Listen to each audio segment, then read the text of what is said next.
I'm a man. I'm 40. Well, I'm the best one in the game. When you try me with a sorry receiver like Crabtree, that's the result you're going to get. Playoffs? Don't talk about playoffs. You kidding me? Playoffs? I just hope we can win a game. If you want to crown them, then crown their ass. But they are who we thought they were, and we let them off the hook. I mean, listen, we talking about practice. Welcome, everybody, to the next edition of the Are We Recording podcast. Just me and Ryan today. This is very off the cuff. We've talked for about 30 seconds, would you say, before this, in preparation of what we're going to do? Exactly. We're just going. This is just, a couple white guys talking a black man's game here. That's what we're doing. The NBA playoffs are in full swing. Hell of a weekend. I think through the first 3 games, I think I saw Zach Lowe say on his Grandland article today that 9 of the first 10 games have been close or something like that, or were tight games until the end. Yeah, I mean, pretty much besides the Oklahoma City-Memphis game, which, I mean, wasn't a blowout at the end, because Memphis did close the gap in the second half. Everything's been super close. I've had the privilege of actually getting to watch the majority of these games, which sometimes with my work schedule is not possible. I work a lot of evenings, so therefore I miss a lot of. We're a couple of working men here. We're working. Yeah, I mean, and that's what you're out here on our grind. That's what you want talking NBA basketball, is a couple of white people from the Midwest with night jobs. But so I actually get to watch the good majority of these games, which was a pleasure. And I liked what I saw this weekend. I mean, you had a lot of close games, which is always nice if you're just turning on a series and you don't really care who's playing. Like if you watch, Brooklyn and Toronto, you don't want to see one of those teams run away with the game. So it's always nice to see close games, especially in the first round, because then you know that there's a lot of parity in the league. You don't have these. Sometimes 7 seeds winning games aren't bad. Okay, game wasn't close. Now I'm going to start off on this one. The Atlanta-Indiana game, the 1 seed versus the 8. Atlanta came out like a true 1 seed and beat the 8 seed at home like they're supposed to do. Oh, wait, Indiana was the 1 seed. They're terrible. They're awful. Can you give me one reason I should think that they're ever going to win a game again the rest of the season? Give me one reason. Not that I can think of. I've tried to make the case for Indiana coming and being able to turn it on in the playoffs, and then they absolutely just destroyed every point I made in that first game. I can't remember what network analyst said it, but it was so very true when they said there was absolutely no point in that game 1 that you thought Indiana was going to say, okay, here we go, and make a run and actually win that game. They had no desire or drive to win that game whatsoever, and that is absolutely infuriating when your team is a 1 seed. I mean, you don't want to go out and win a game? I mean, it's the playoffs. Come on. You're not playing Atlanta in the regular season. I can see getting smashed at home in the regular season because that's the regular season. That game doesn't matter at that point, but this is the playoffs now. Well, right. Well, here's the thing is I don't know, something must have happened. I mean, like the Paul George stripper thing and the Roy Hibbert calling people out thing, that's okay, it's something, but, I mean, every team goes through stuff like that. You're not going to be a team in the NBA in an 82-game season without going through something, And so I don't know what it is. It's got to be something that we don't know about. But these dudes just don't really seem to, like playing with each other right now. Exactly. They're just not even, they're just not doing anything like a team would. They're not playing. Yeah, they're playing. Exactly. They're playing as 5 individuals on a court, not 1 team. Yeah, and it's just clear. It's obvious to see, the Hawks are definitely not a playoff team. Let's not joke ourselves and say that the Hawks are a good basketball team. But I mean, the Pacers are done. I mean, I've been calling it forever. They just don't play together anymore. These 5 guys went from being the best 5-man unit in the league to, I mean, dude, they just don't even. It's like 5 used to be friends that all kind of hate each other now, and they're all just kind of playing basketball. I seriously have my doubts on Indianapolis Indiana getting out of this round. What do you think about that? Well, it's crazy to think. It's crazy. If you would have said that to me 2 months ago when they started this little swoon. And I'm like, no, I mean, you're okay, shut up. Like, Atlanta's not beating Indiana in game 1 of round 1 and looking better than them in game 1 of round 1, and then it happened. I mean, like, it's really hard for me to say Indiana's going to lose the series as, like, someone who's, like, not just kind of, like, you know, a hot sports takes, like, blowhard. Mm-hmm. But it's like, dude, they're done. They're over with. I'm off the Pacers completely. I don't even like these guys anymore. Yeah, I don't even even like Paul George. I don't even like Lance Stevenson. even if they get out of this round, they're not getting to Miami. We'll make that perfectly clear. There's no way. And really, I think the shocking thing is what you said. Atlanta didn't just win the game; they looked better than Indiana. They looked better. They looked like the 1 seed, and Indiana looked like the 8 seed. Indiana was playing like it was a mid-February game. They were playing a mid-February game. Atlanta's playing a playoff game. By the way, if you wanted seats to Game 2 tonight in Indianapolis, $8 on StubHub. See, even the fans are turning on them. Well, the fans are the Indiana same way as sports, me. They're done. Indiana, they're just sick of this team. They want Andrew Luck to start playing again. They're so over this team. Like, Indiana has never been one to like take nonsense in their best. Like, they took forever to get over the Malice in the Palace. Like, they were like so done with their team. Like, they were so over the Pacers. I'm like, look, they finally get some zip again back in that city, and dude, they're just they're less likable than the Heat are right now. Is Larry Bird pulling a I made a huge mistake on coming back right now? Did you see the picture? For everyone listening, Google. Did you see the picture of him, his face in the stands? Like they had like a what am I trying to say? Like a focused in on him. Yeah. Did you see the one I'm talking about? I don't know if I saw it. I probably did, but I don't know exactly which one you're referencing. I did watch that game. I think it was the first actual game I got to sit down and watch on Saturday, which was fun for me. And so I probably didn't see it. I don't know exactly what one you're referencing, but I saw a bunch of reaction shots to him, just like the most listless look at his face, like, what the hell are you guys doing? I mean, seriously, like the legend doesn't he never played basketball like that. He can't even comprehend playing exactly. And he's like watching him, and dude, if I'm him, I'm getting rid of everybody. Everyone, no one is unexpendable. Paul George, are you kidding me? We're paying you a max contract, and you're playing like this. Like, quit taking 20-footers, dude. Like, you're not Kevin Durant. You know what I mean? Like, I know exactly what you mean. I think that's a big part of it is Paul George is trying to like, I don't want to say prove himself, but he's trying to like make himself bigger than he is, and I think he's trying to think that this is going to be his breakout time. He's just not handling success well at all. Exactly, and he's not gonna. It's not gonna happen this year, guy. Like, no, I think he's trying to get that big contract and get out of Indiana and go someplace like New York and be a Carmelo, and it's not happening, man. Well, he signed that extension. He's stuck there. I mean, I don't know.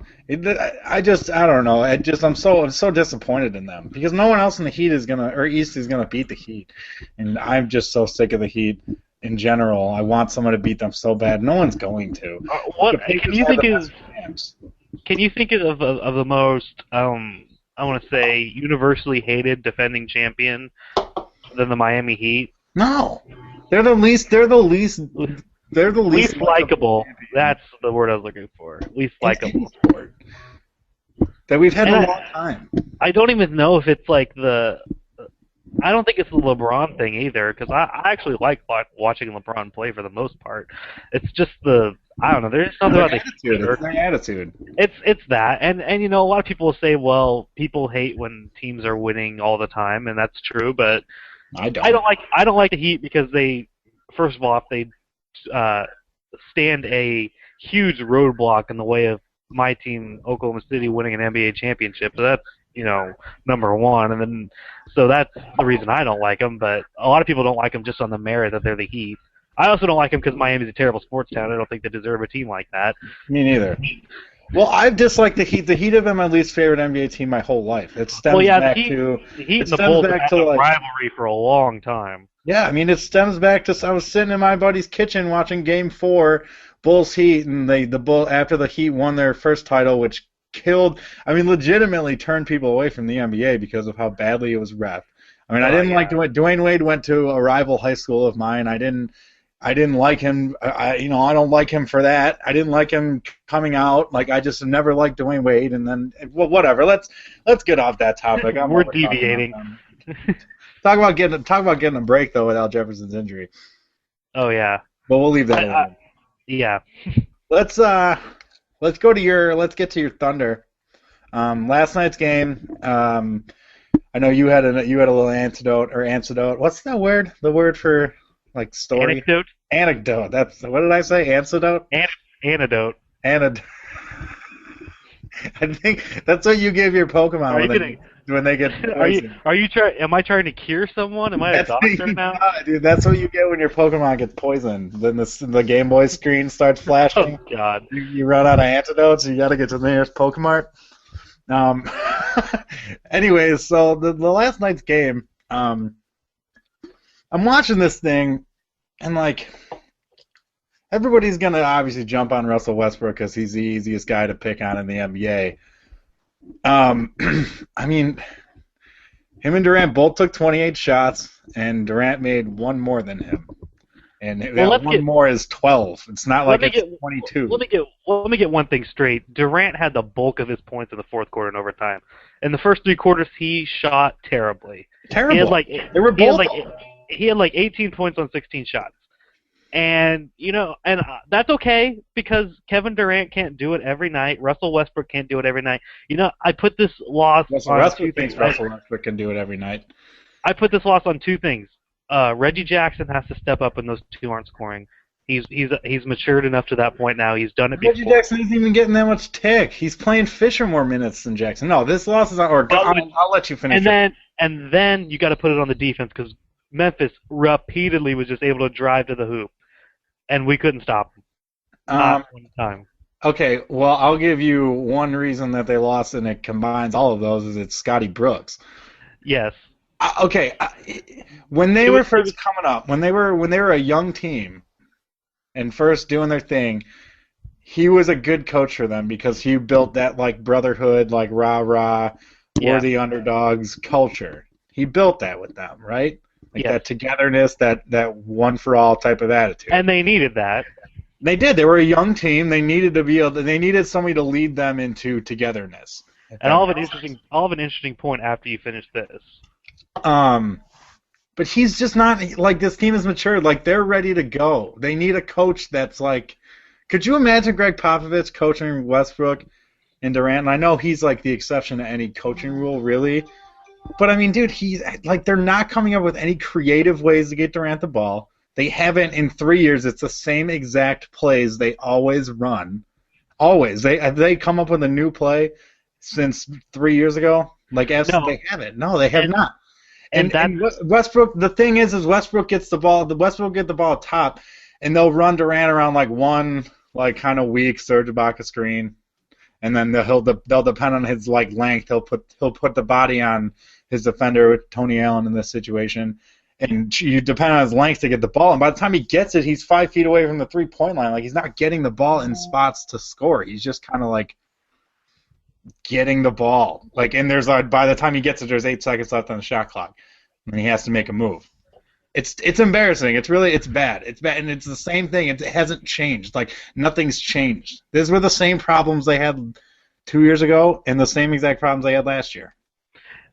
Totally agreed, and you're exactly right that they have their old habits in fruition. Their offense has no plan, it has no rhythm, it has nothing to do. It has no blueprint as to what to do on any given situation. It just kind of runs. And if Durant and Westbrook are hot, it works out all right. And if they're not, you have what happened last night. They can't score. Then I mean. By the way, all the credit in the world to Tony Allen. Yeah, he played great defense. Let's get that straight. Right. There is no reason that when Kevin Durant is on the floor, Tony Allen should not be, because. Oh, he's getting pulled every time Durant comes off. He's not. I mean, he got that one like I remember in game 1 they left him out there for like 2 extra minutes and he got some BS foul and then Jaeger was like, no, all right, this is over. We don't need you out there if Durant's not there. Exactly, and you brought up the interesting point with them needing Scott Brooks back in 09-10 when they were still a young team and they didn't have any experience. The interesting point I wanted to bring up with that, and this was something I read on Welcome to Loud City, their little SB Nation blog, is that there was a little poll there about how they wanted either Kevin Ollie, who was a member of those early Thunder teams, to possibly come back and be the coach instead of Scott Brooks. And I think Kevin Ollie won the poll by a large margin, which is kind of interesting because I don't think Kevin Ollie is going to come coach the Thunder. But I think he might, if they were going to move away from Scott Brooks, you might as well take a run at him because he has at least those Thunder connections. So I don't see Thunder or Kevin Ollie being the Oklahoma City coach next season if they get rid of Scott. If for some reason if they fall in the first to Memphis, they have to get rid of Scott Brooks because it's Scott Brooks' fault because the same problems will plague them as they did the last couple of years with the offense not producing on any level if Westbrook and Durant aren't playing well, and the defense just being poor. Well, it's the roster too. I mean, it's a lot of things. And, yeah. And it's the problem is you think the Thunder would have figured it out by now. That's the only issue is they're doing the same exact nonsense that they were doing before. And doesn't that fall on the head coach though? Yeah, it absolutely does. But here's the thing: you bring up Kevin Ollie. I mean, is Kevin Ollie some offensive guru? Like they need a guy who's going to come in and but he's a system.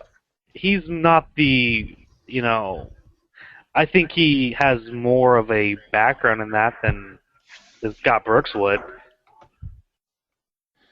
Okay, I mean, I don't really necessarily know, so I can't really say. I'm not saying I want Kevin Ollie to be the next coach, nor do I think he will be. That was just an interesting point brought up by the Thunder blog, and I thought it was worth mentioning because a lot of people in Oklahoma City are just kind of done with Scott Brooks. Like I'm done with Scott Brooks. They appreciate what he did because they'll always link him with he won Coach of the Year in 09-10. They'll appreciate that. They'll appreciate what he.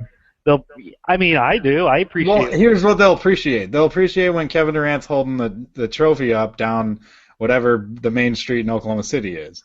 That's what they'll appreciate. And Scott Brooks had a piece in bringing that here, even if he's not around to see the finished product. Sure, but nobody's going to think that. That's not how it works. I mean, that's like a rational fan should. Stuff. What's up? A rational fan should. Well, how many of those you got? In any fan base. I'm one. One.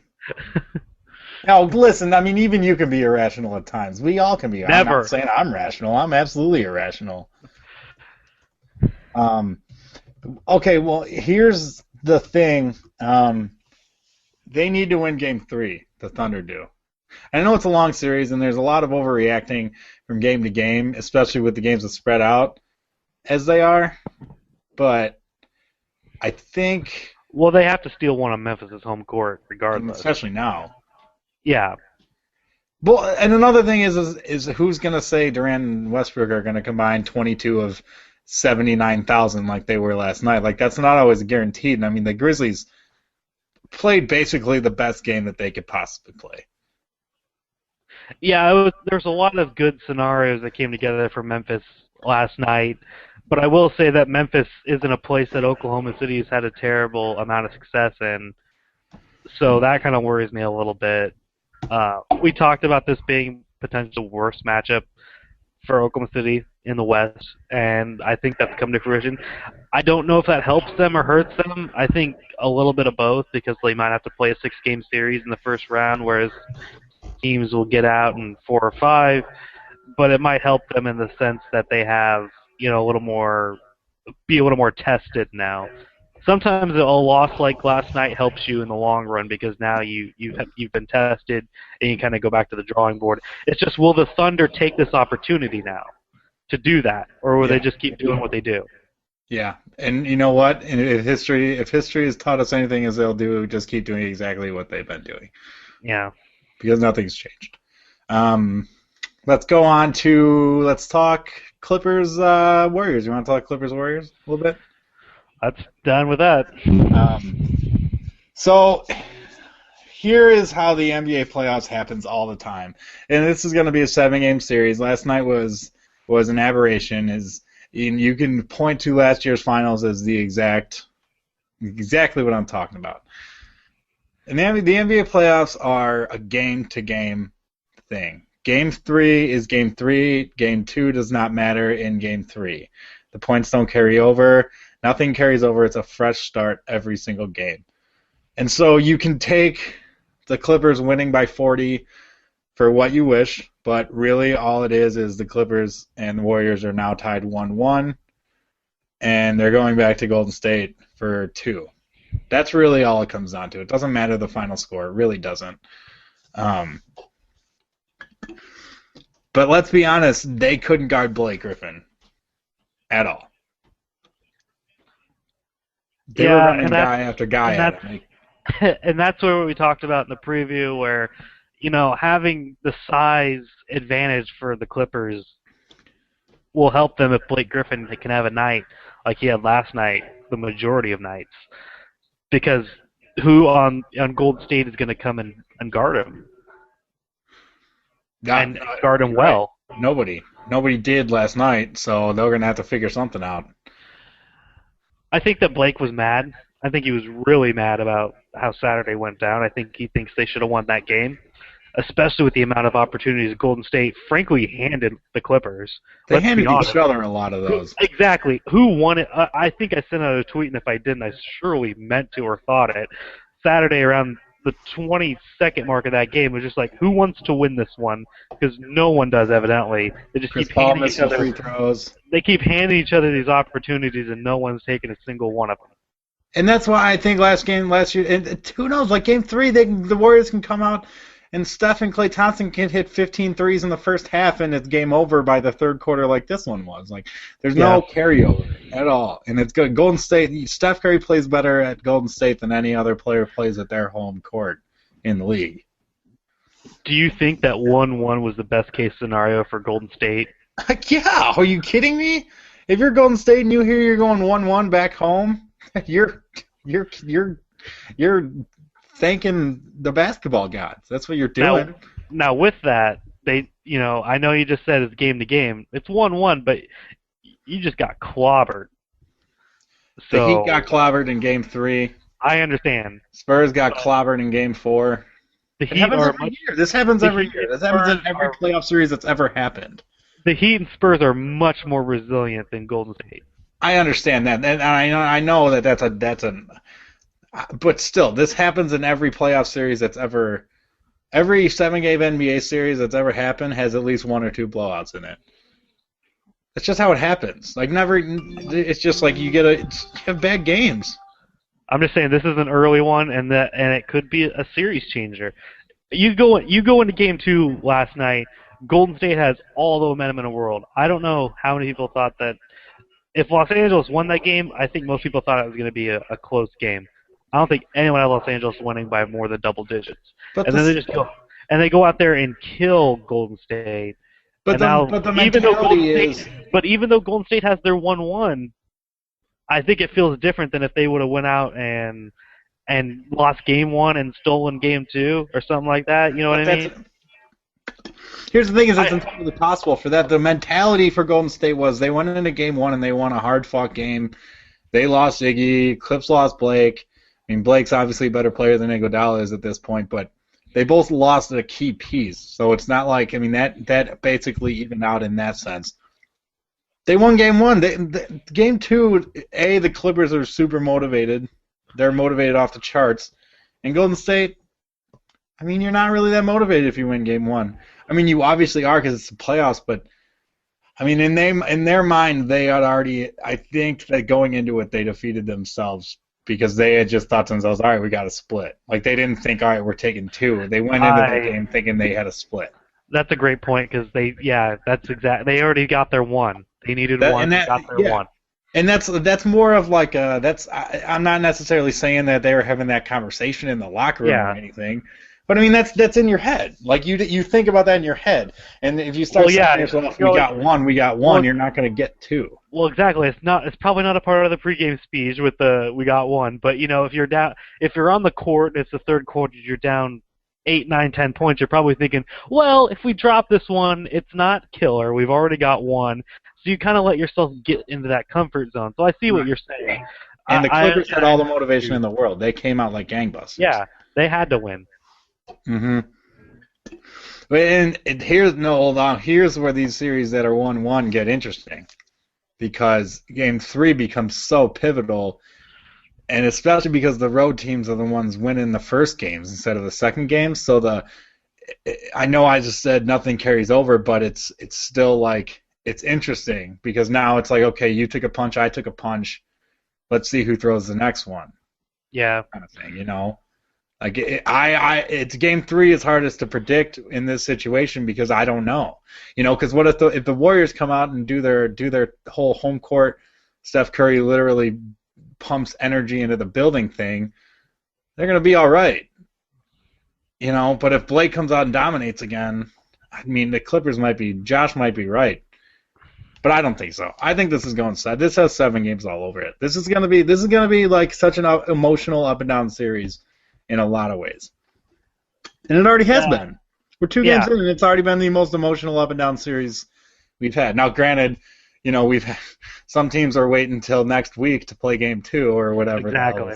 That's the problem. Is we still have Miami and Charlotte have yet to play their Game 2. Houston and Portland have yet to play their Game 2. San Antonio, Dallas have yet to play their Game 2, which I think is a very underrated Game 2 because Dallas probably should have won Game 1. Well, what happened was they played each other. There were 2 veteran teams that played each other even. They know each other way too well. Talent won out at the end. Yeah. Which is I think that's how this series is gonna go. I predicted Spurs in 5. Maybe I even predicted Spurs in 4, but I mean they're pretty much games. I feel like the games are all going to be the same. They're going to be very, very close until the last 6 or so minutes, regardless. Like no matter what, just because of how many veterans are on each team. Like it takes, being a veteran, like we talked about in the NBA playoffs, is one of the more important factors. Star power and veteran and like experience is what wins in the playoffs. We saw it in Toronto in Game 1. Yeah, and exactly. Purely because they had experience. Exactly. They knew that, okay, this is when we have to do it right. I will say that I think I called that little bit of that Lillard performance in Game 1. I said that he would come out and say, screw veterans, I'm just going to go out and dominate. Yeah. No, you're right. I wrote in the column that I wrote about the games over the weekend, I said, Lillard is just going to make the Western Conference playoffs 20% more fun for the next 10 years. Like he's just absolutely. He doesn't care. He doesn't care about anything. He's cold-blooded, man. Like we say, a lot of dudes are cold-blooded, but he is in fact cold-blooded. He's scary. That's one of the few players in the West that legitimately scares me because he can just go out and dominate and set the pace night in, night out. He's not going to play defense, and he's going to get beat a lot, but he's not going to let that affect him on the other end. Well, that's just it. He's not going to get too up or down about his performances. He's like a baseball closer. Like he just doesn't it doesn't carry over. Each pitch is a new pitch. Each possession is a new possession for him. He's like the opposite of what's the animal with a good memory? An elephant. There it is. All right? And he's like the fish from the Fish movie. He's Dora from Finding Nemo. Yeah, that's exactly what he is. He's Dora from Finding Nemo. He just keep hooping. Just keep hooping. Just keep hooping. That's what he is, man. This podcast is so meta. Let's do some quick picks. Let's see. What are the scores we got right now? By the way, for anyone listening, we're recording this during games. Atlanta, Indiana. Indy is up 68-63. Your Pacers are up 5 right now. Yeah, and they're in the bonus. Oh, look at that. I still got Hawks in this one. Hawks win this series in an easy sweep, like a 1 seed should. Bulls Wizards tonight. Big game 2. Who do you got? I'll take Chicago with the the get back game. They even up the series before they Yeah, head to it's Washington. going to be like the Clippers game from last night, except for they're not going to win by 40. They're just going to win by 10. Like, this is like the good Who team. is gonna put the ball through the mystical hoop for Chicago is the question on everyone's lips. The grind, man. The grind. It's going to be a grind, dude. It's brutal, man. I don't know. I mean, DJ's going to have a good game eventually, right? I mean, he's going to have to if they're going to win. I don't know. I see a big game out of Noah tonight because he's getting presented the trophy in front of his home fans. So I see Noah coming out playing 7,000%. Like I feel like he's going to be Heat on the ABC Sunday showcase game. Noah, like against the Heat. That's the Noah we're going to see tonight. I hope 15 boards, 3 blocks, 8 plays. Not that he screams after that charges up the crowd. 15 points and 8 assists. What did I say? Is that 15, 8, and 4? Is that my prediction for tonight? I think that's what you said. All right, and then what? 9 screams. 9 screams. Okay. 9 dead ball screams. Oh yeah. No, that's easy. That's easy money. I'm collecting that paycheck. I'm collecting that check from that. But Bulls win tonight. Bulls win by 10, but it feels like 40. It's like the same. But I mean, the Bulls scored 138 points in the game. I've never even had a dream like that. Like that would be too unrealistic for me to have a dream about. I feel.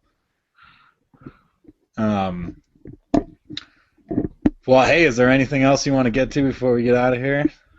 You don't want to pick some tomorrow games? What do we got tomorrow? Tomorrow we have the Miami's Bobcats winning. and Heat, Mavs and Spurs, and Trailblazers Rockets. Mavs are winning. Rockets. Oh, home teams win. Home teams all win. So you got Heat, Spurs, and Rockets. Yeah. All right. Do you have any? Do you have something different? Do you have road teams? Do you have No, the Blazers taking 2 at Houston? That's what I have too. I'd have the Rockets winning. Do you want to, since Raptors and Nets are at halftime, you want to throw a little prediction out for that? How that What's the finished score up? of that? Right 45-39 Toronto. Wow. Yeah, no, Toronto wins. That's the thing is these all series are all going to go except for the Spurs Mavs. I mean, I got them basically all going 1-1, and well, in Heat Bobcats. Let's see. Brooklyn's right now shooting 15 of 40 from the field. Toronto 17 of 38. From what I've watched, Toronto, I think they shook the nerves off a little bit. Yeah, and I think I talked about that in the preview. Was I thought that Toronto would come out in that first game and play well, but down the stretch they wouldn't be able to close it, and now they'll be able to win a. Or, they have a little bit of experience now. They'll be able to win a game or two here in this series. Who'd you pick for that series win? That's the series, and Nets are winning that. I Nets think in I had 6. that too. Yeah, Nets in 6. That's all right. I'll agree with you on that account. Toronto wins Game 5 in a desperation type. Did you? I was at work when Toronto and Brooklyn played Game 1. Did you see that when they had to have the clock operator? Most embarrassing thing I ever seen in my life. The PA guy had to count down the shot clock. What? Most embarrassing thing I ever seen in my life. I didn't even get to see that. Act like you belong. Hey, You that are wasn't a their fault. franchise. That wasn't their fault, though. This is what? Did you read that? No, what happened was ESPN plugged into the wrong outlet, I guess. I don't know, especially with their production truck and fried the shot clock. Okay, don't blame ESPN because ESPN has been producing games for how long now? How many games have they produced in Toronto? That's not on them. That's on the people running the management of the building. That's who it's I don't know. Are you kidding me? It's Bush League. This isn't the minors. This isn't single A ball. I don't know. In Toronto, it might be the Out in minors. single A ball, and it's no. This is the show. This is the playoffs. What are you doing? I've not even been there in a while. Get it together, Toronto. No, that was really into their crowd and the whole the Brooklyn thing. No, you got that's minor league stuff, man. That's summer. That doesn't even happen in the summer league. But who watches the summer league to know if it happens or not? I watch the summer league all the time. Okay, well I can't touch on that. I mean, I understand I'm in the minority. You can watch the summer league. I'll watch spring games on ESPN. And like again, I understand I'm in the complete minority there. I'm not claiming people should watch the summer league, but I love the summer league. There's nothing better than getting home at 2 a.m. on a summer night and throwing on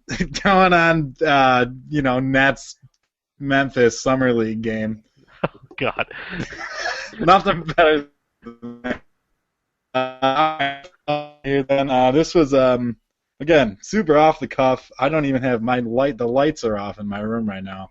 I don't even have anything. I could just see the faint outline of Orlando on your jersey. I got my JJ Redick jersey Which on. Your team is playing tonight, and you're wearing Magic stuff? Dude, bro, I mean, what do you want me to do? I just threw it. I grabbed a shirt. Put on a Bulls shirt. I grabbed a shirt. Don't give me crap for that. I grabbed. Well, what am I? What does it matter what I'm wearing? I'm watching it alone in a basement. That's your team, man. That's your team. Don't even start. Don't even do that. You come take a look at my wardrobe. You'd be hard pressed to find a shirt that doesn't say Nebraska on it. Okay. We really doing it? We doing this? This is just some random cutoff that I play basketball in. Don't give me that. Let's get out of here. No one wants to hear this anymore. I'm mad at you. Me and, as usual, follow us on podcast, Twitter, at AWR Podcast. I will also have up tomorrow. This will be going up tomorrow, Wednesday, 23rd. Hopefully, probably our predictions will be wrong on many things. Podcast again. We'll be doing another one at the end of the week. Tomorrow I'll have me and podcast Brad are going back and forth on a mailbag about the games, so that'll be up on the site as well. You had a good article on the site. What's up? On Monday. You had a good article on the site on Monday. Thank you. I appreciate that. I really enjoyed it. All right, and thanks for stopping by. Thanks for listening. Go Bulls. Go Cubs. We out. Peace. Thunder up.